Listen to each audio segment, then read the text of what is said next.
बहुत समय पहले की बात है। एक गांव में एक जमींदार रहा करते थे। उनके 5 बेटे और एक बेटी थी।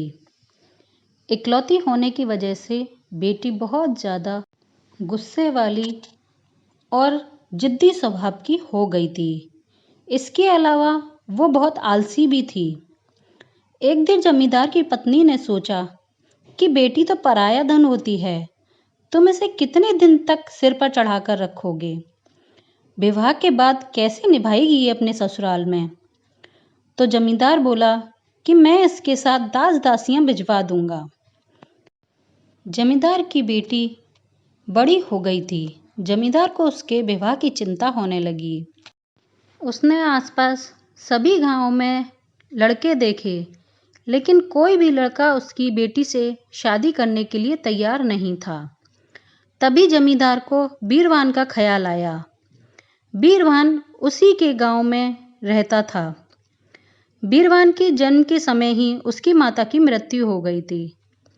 बीरवान को किसान ने ही पाल पोस कर बड़ा किया था और महामारी के समय किसान के बैल मर गए थे और दूसरे बैल खरीदने के लिए उसके पास पैसे नहीं थे, तो उसने जमींदार से ही पैसे उधार लिए थे, जिनका ब्याज बहुत ज़्यादा बढ़ गया था। जमींदार ने सोचा कि वह किसान मेरा कर्जदार है, सो इस रिश्ते के लिए वो कभी मना नहीं करेगा। धन के प्रभाव से ज्योति को खुश भी रखेगा। यही सोचकर जमींदार ने किसान के यहाँ विवाह का प्रस्ताव भेजा। ना चाहते हुए भी बीरवान को यह शादी करनी पड़ी। ससुराल में ज्योति का व्यवहार नहीं बदला था। पति के साथ ससुर को भी फटकार देती।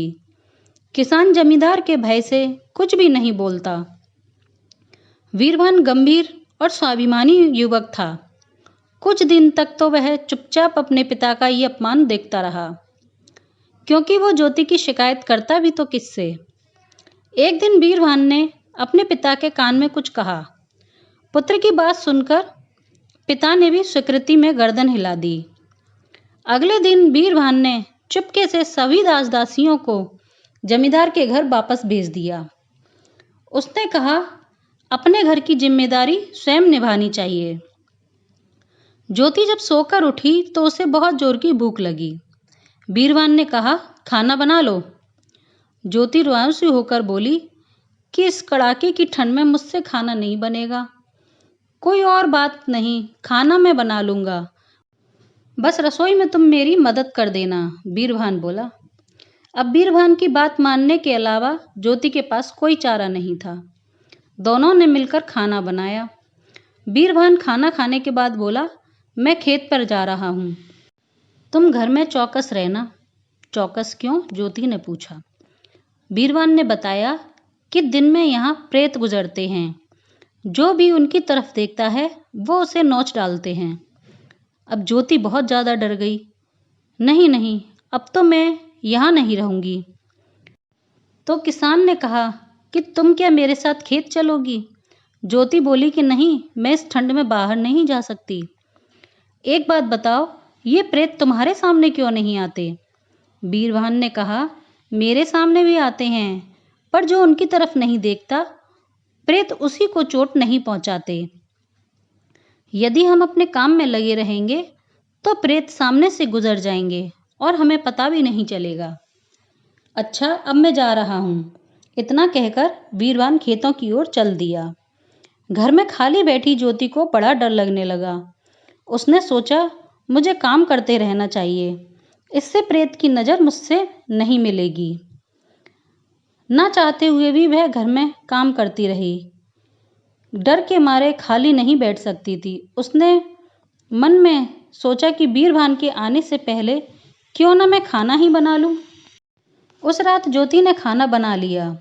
बीरवान जब घर आया तो देखा कि पूरा घर साफ है और साथ ही साथ रात का खाना भी बन गया।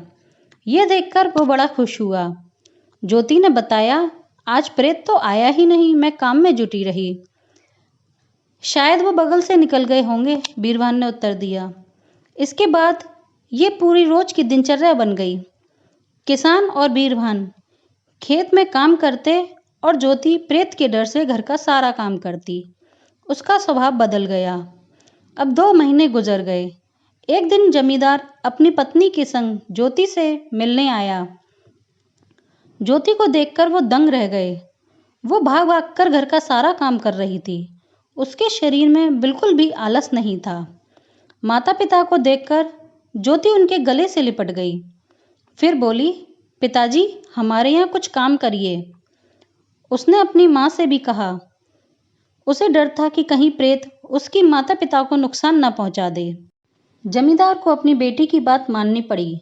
वो आंगन में रखे भूसे को घर में रखने लगे। शाम को जब बीरभान और उसके पिता खेत से लौटे तो दोनों अचंभित से खड़े देखते रह गए। किसान ने जमींदार से क्षमा मांगी।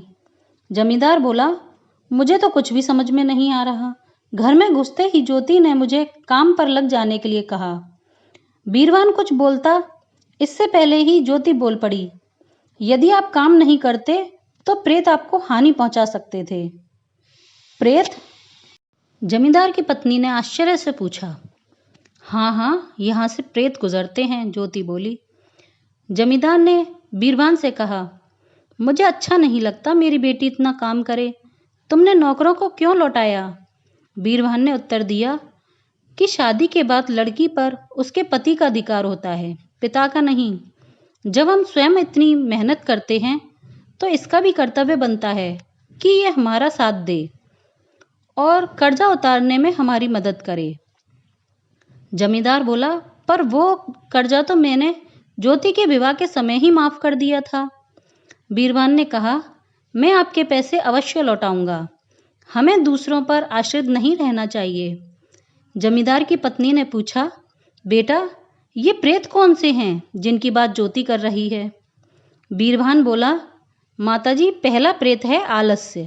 यदि ज्योति आलस कर बैठी रहती तो इसे आलस का प्रेत नोच डालता। दूसरा प्रेत है आपका ये ऋण। जब तक मनुष्य अपना ऋण न चुका दे उसे चैन नहीं आता। बीरभान की बातें सुनकर जमींदार बहुत प्रसन्न हुआ। उसकी पत्नी बोली, बेटा तुमने मेरी बेटी का तो उद्धार ही कर दिया। अब मुझे इसकी चिंता नहीं। अब ज्योति को भी आलसी प्रेतों की पहचान हो गई थी। उसने बीरभान से कहा, अब हम दूसरों पर कभी आश्रित नहीं रहेंगे। इसके बाद वह तीनों मेहनत करके जमींदार का ऋण भी चुका दिया और खुशी से रहने लगे।